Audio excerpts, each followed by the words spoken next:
नमस्कार मंडळी, आपण सर्वांना माहिती आहे की आपला भारत देश 15 ऑगस्ट 1947 रोजी स्वतंत्र झाला आणि या घटनेला तब्बल 75 वर्ष पूर्ण झालेले आहेत. आपल्या माननीय पंतप्रधानांनी आपल्याला आपल्या झेंड्याविषयीचे जे काही नियम होते तर ते थोडे शिथिल करून आपल्याला आपल्या घरांवरती जो झेंडा लावण्यासाठीची परमिशन दिलेली आहे. तर मी माझ्या घरावरती झेंडा फडकवलेला आहे, तुम्ही फडकवा अशी माझी विनंती राहील.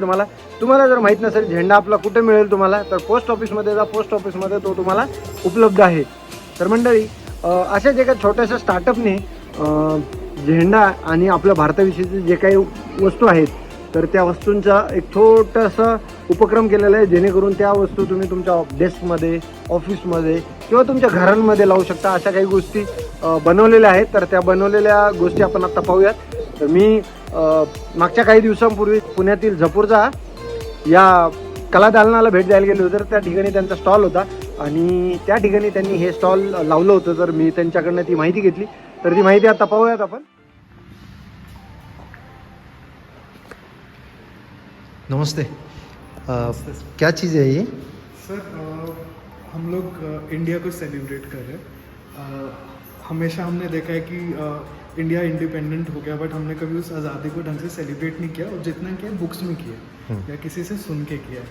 तो बहुत ज़रूरत थी हम लोग को कि हम लोग ऐसे कुछ प्रोडक्ट्स बनाएं जिससे हम एक्चुअली अपना लव, अफेक्शन और जो प्राइड है वो डिस्प्ले कर सकें.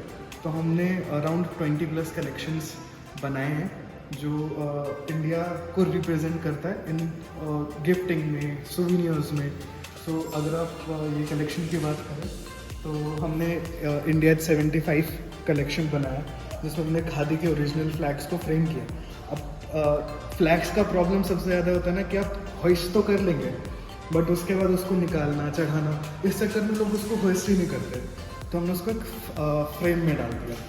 फ्रेम में आप उसको सब वाइप कर दो तो वो वैसे के वैसा चकाचक रहेगा. फिर कॉन्स्टिट्यूशन ऑफ इंडिया, सबको पता है कॉन्स्टिट्यूशन ऑफ एम्बलम क्या है, लेकिन वो सब बुक्स के स्टार्टिंग के पेज में जो आता है वहीं पे देखो, और कॉलेज स्कूल के बाद हम सब भूल जाते हैं. एग्जैक्टली. तो यहाँ पे हमने उसको वापस एक फ्रेम में डाला.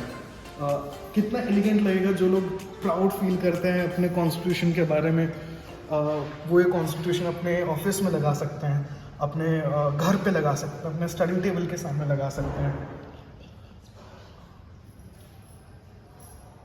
तो वैसे ही हमने इंडिया को सेलिब्रेट करने के लिए फ्लैग्स बनाए. कैप्स, क्रिकेटर बड़े प्राइडली कैप्स पहनते हैं बट हम नॉर्मल लोग क्यों नहीं पहन सकते. तो caps, fundamental duties, symbols of India, fundamental rights. उसके बाद सो जैसे मैंने आपको इंडिया 75 का एक कलेक्शन बताया, वैसे हमारे पास 20+ कलेक्शंस हैं. हम इसरो को प्रमोट कर रहे हैं. इसरो इंडिया का इतना इम्पोर्टेंट इंस्टीट्यूट है, इंडिया को वो नई ऊंचाइयों पे लेके गया, बट हमने उसको कभी सेलिब्रेट नहीं किया. तो इंडिक इंस्पिरेशंस हमारी कंपनी का नाम है और हमने इसरो के संग टाई अप किया. हम उनके फर्स्ट रजिस्टर्ड मर्चेंटाइजर बने और इसरो को सेलिब्रेट करने के लिए हमने प्रोडक्ट्स बनाए. अब आप ये जो रॉकेट देख रहे हैं ये स्केल मॉडल है, कलेक्टिबल आइटम है, 1:200 स्केल है, जो PSLV है जिससे मिशन मंगलयान हुआ था वो PSLV के थ्रू हुआ था. ये GSLV है. तो ये अलग अलग स्केल में हमारे पास अवेलेबल है, 1:100 से लेके 1:50 तक. तो मतलब आपके पास जैसा स्पेस अवेलेबल है उस हिसाब से आप वो कलेक्ट कर सकते हैं, आपके कलेक्शन में वो रख सकते हैं. सो मुझे कुछ यहाँ पे दिख रहा है कि कुछ गेम्स जैसा है कुछ. हाँ. सो क्या चीज़ है ये, मतलब आप थोड़ा बताएंगे उसके बारे में. आपने महाभारत में तो ये सुना होगा, देखा होगा कि शकुनी मामा एक गेम खेलते थे जिसको आज के मॉडर्न टाइम पे लूडो कहते हैं. अच्छा. वो गेम इंडिया को रीजनल गेम है और वो इस तरीके का होता था. तो इंडिया ने वर्ल्ड को बहुत सारे गेम्स दिए हैं, चेस दिया है, लूडो दिया है, स्नेक एंड लेडर दिया है, बट हम उनको भूल गए. तो वही चीज़ सब सेलिब्रेट करने के लिए हमने ये गेम्स बनाए. ये कौन सा टाइप का गेम है एक्चुअली, ये थोड़ा मेरे को गोट्स एंड टाइगर्स लग रहा है.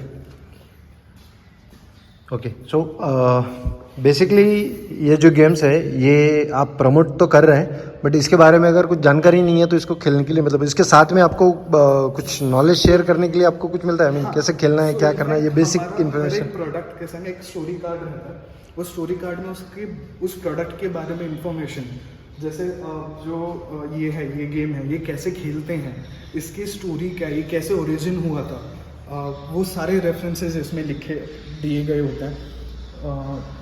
अगर आप ये जिक्सॉ पजल की बात करें, जिक्सॉ पजल आपको बहुत तरीके के मार्केट में मिल जाएंगे, बट जब इसरो के संग वी स्टार्टेड वर्किंग तो उन्होंने कुछ हमें डेटा दिया था।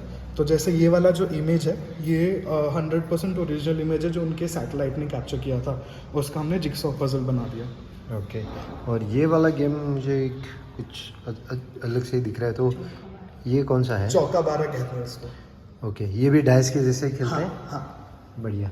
सो मतलब ये एक्चुअली इंडिया से रिलेटेड जितना भी चीज़ है, तो आप लोगों ने उस चीज़ों को प्रमोट करने के लिए इंडिपेंडेंस सेलिब्रेट करने का ये जो प्रयास है, सो ये बहुत ही बड़ा प्रयास है। छोटा सा बोल के मैं एक्चुअली इसकी तौहीन नहीं करना चाहता हूँ, बट ये सब चीज़ें अगर देखें मेरे घर में या मेरे कलेक्शन में, मेरे ऑफिस में अगर रहेंगी, सो जब भी मेरी नज़र इनके ऊपर जाएगी, सो मैं एक अलग मोटिवेशन में रहूँगा और मेरा प्राइड दुगना तिगना हो जाएगा। सो मैं आप लोगों को ये बेस्ट लक देता हूँ कि ये सब चीज़ें हर घर में, हर ऑफिस में, हर स्कूल में, हर किसी के अपने डेस्क पे एक इंस्पिरेशन के लिए पहुँचे, और ये आपका सबसे बड़ा सक्सेस रहेगा। तर आपल्या वेबसाईटवरनं जर आपल्याकडे ऑर्डर आली तर आपण ते माझ्यापर्यंत पोहोचवणार कसं? ते आमच्या वेअरहाऊस टीमला नोटिफाय होतं जर कस्टमर ऑनलाईन ऑर्डर करतं ते, मग त्यानंतर आमची packaging team without any using bubble wrap, plastic काही यूज न करता हे आमचे असे प्रोडक्ट आहेत जे आम्ही असे पॅक करतो आणि मग ते ओव्हर वर्ल्डमध्ये इंटरनॅशनल आणि डोमेस्टिक दोन्ही डिलिव्हरी होतात. तुम्ही बघू शकता नॉर्मली फ्रेम या ऑनलाईन डिलिव्हरी होत नाही, जितक्याही ई कॉमर्स कंपनीज आहेत. तर हे फ्रेम जे आहे हे फ्लोटिंगवरती आहे, तर ही अशीच आहे आणि कंडिशनमध्ये गुड डिलिव्हरी होते. हो, हे म्हणजे तुमचं साता समुद्रापलीकडेही तुम्ही डिलिव्हरी करता? अच्छा. तर म्हणजे आता ह्या गोष्टींना भारतामध्येच नाही तर भारताच्या बाहेरही मागणी वाढायलाच पाहिजे. हो हो नक्कीच सर.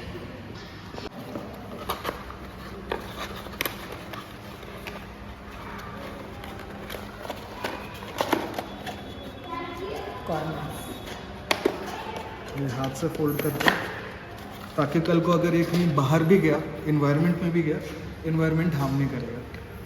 तो मतलब ये जो भी पैकेजिंग मटेरियल आप यूज़ कर रहे हो पूरा एक तो इको फ्रेंडली है, प्लास्टिक नहीं है, या और उसमें कोई केमिकल का यूज़ नहीं किया हुआ, जैसे कि ग्लू वगैरह ये सब. और जितने भी हमारे प्रोडक्ट्स हैं सबके संग स्टोरी कार्ड आता है, वो स्टोरी कार्ड वो प्रोडक्ट की स्टोरी बताता है. तो मतलब मैंने क्या लिया, क्यों लिया, एंड उसका जो कुछ भी स्टोरी है, जो कुछ भी हिस्ट्री है, सो वो उसके साथ में आप लोग दे देते हो. तर मंडळी या स्टार्टअपला माझ्याकडनं खूप खूप शुभेच्छा. Thank you so much. Ending inspirations हमारे स्टार्टअप का नाम है. हमारी वेबसाइट विजिट कीजिए, वहाँ पे आप सारे कलेक्शंस देख सकते हैं और आई एम श्योर आपको पसंद आएगा.